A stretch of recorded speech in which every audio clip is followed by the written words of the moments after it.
This video is going to take a look at one of the very minor characters in the Crucible, Marshal Herrick, and we're going to talk about Herrick as a symbol for the greater public of Salem. Before we get into Herrick, I want to talk about the townspeople first and discuss how they were feeling at the beginning, middle, and end of this play.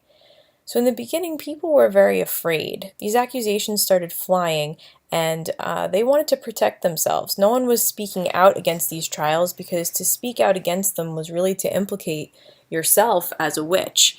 Also, they have a very strong belief in the devil, if you remember our study of Puritan history. So they were genuinely unsure about the truth of what was happening in that courtroom. Some of them thought that maybe this was all true.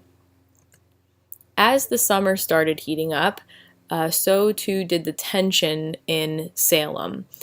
They were excited to see people like Sarah Osborne hang.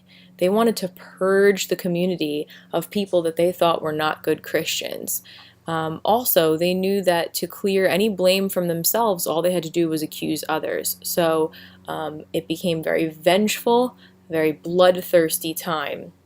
And of course, towards the end of this play, they were ashamed of themselves. But it took people like John Proctor, Rebecca Nurse, Martha Corey to sacrifice their lives in order for these Puritans to see the error of their ways.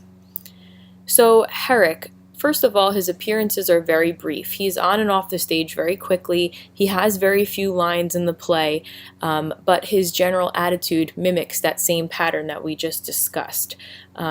So the fact that he doesn't really speak too much, that in and of itself is symbolic. Miller is trying to make the point that the public remained quiet when they should have spoken up. So our first example here is when we first meet Marshal Herrick. He comes on stage. He's described as a man in his early 30s who's somewhat shamefaced at the moment.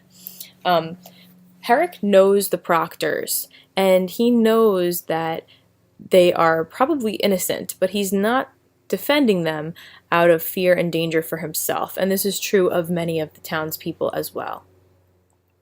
In our next example, we have Cheever trying to call Herrick's attention to this needle. It is a needle, Herrick. Herrick, it is a needle. And Herrick comes toward him. This is significant because Cheever is calling specifically Herrick's attention to the quote-unquote proof. He's forcing the public to see the evidence as damning.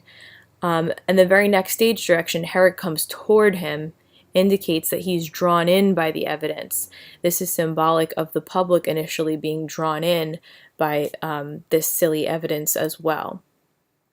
Then we have Herrick panting, "In God's name, John, I cannot help myself. I must chain them all. Now let you keep inside this house until I am gone." So Herrick, the public, is chaining up the truth, Elizabeth. We'll talk a little bit more in this presentation later about how Elizabeth represents the truth.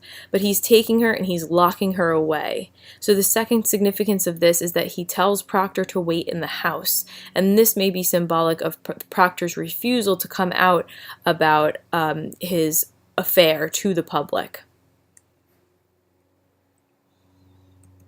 In our next example, we have a conversation here between Herrick and Danforth. Herrick says, "I, sir," very deferentially. "If I may say it, sir, I know this man all my life. It is a good man, sir." Danforth, it is the reflection on himself he resents.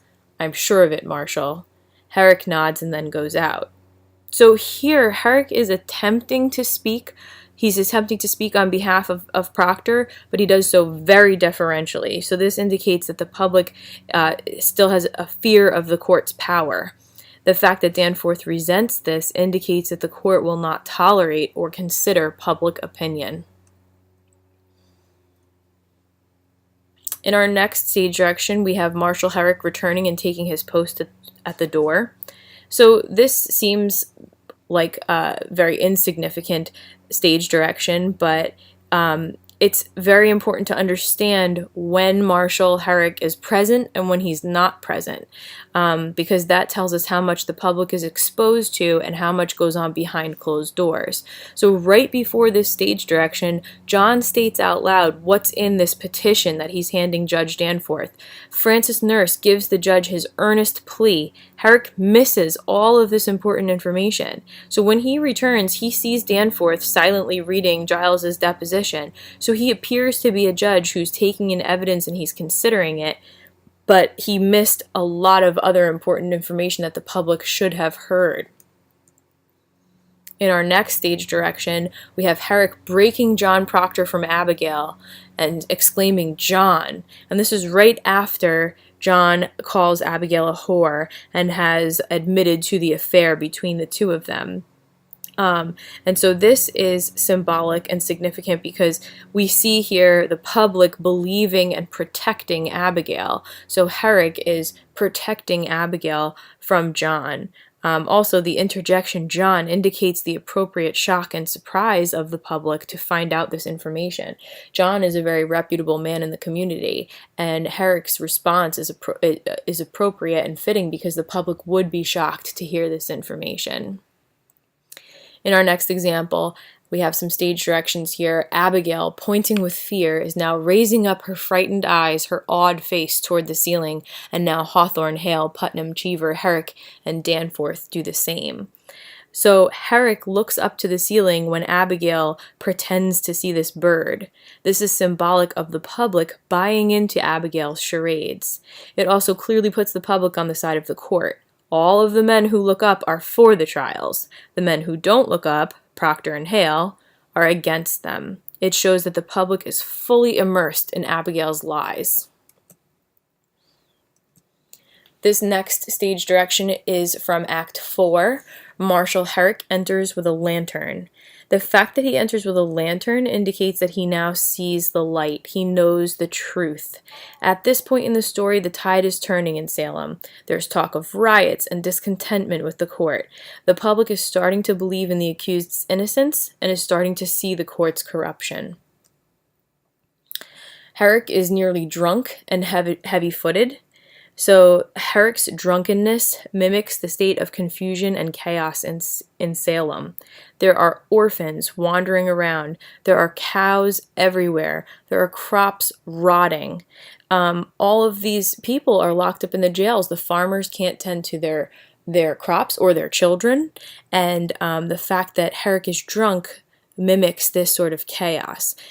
Miller also chooses to make Herrick drunk to further the idea that he feels so guilty for letting this whole thing get so far and not speaking up.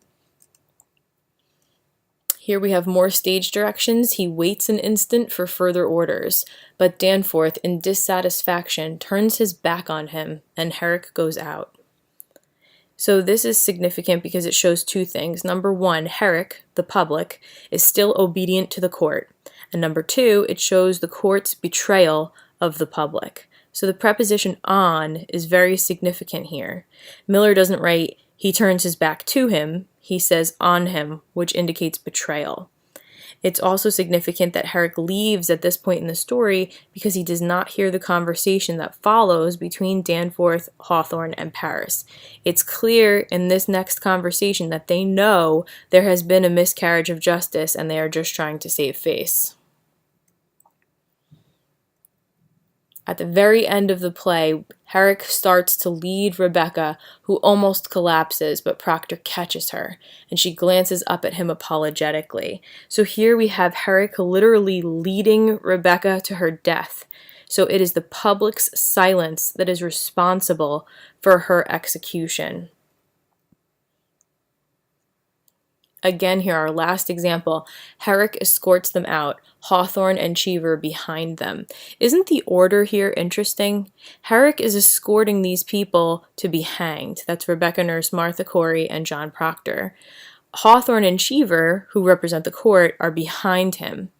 But by putting them behind, Miller is trying to say that, yes, the courts were responsible for these people's deaths, but that the public is even more responsible for staying silent. Herrick is the first one that leads them to their death. So there are a few other characters that act as symbols in this play, and one of them is Elizabeth.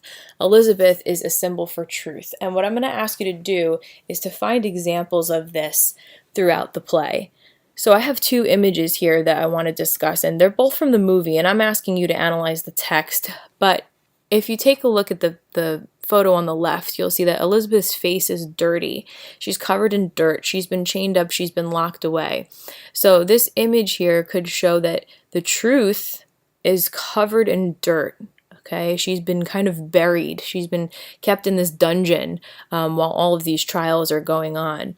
So the fact that the truth is dirty and the fact that it's been kept away is symbolic. And then the picture on the right, we have Proctor clinging to his wife. And this is at the very end of the play when he decides to sacrifice himself and not lie. He doesn't want to give the courts the lie that they want. They want him to confess to being a witch, but he's clinging to the truth instead. And even though he must die for it, he has embraced the truth. Which is Elizabeth. So go ahead and go through, read carefully through the stage directions, read the dialogue that Elizabeth speaks, and try to find as many examples as you can of Elizabeth representing the truth.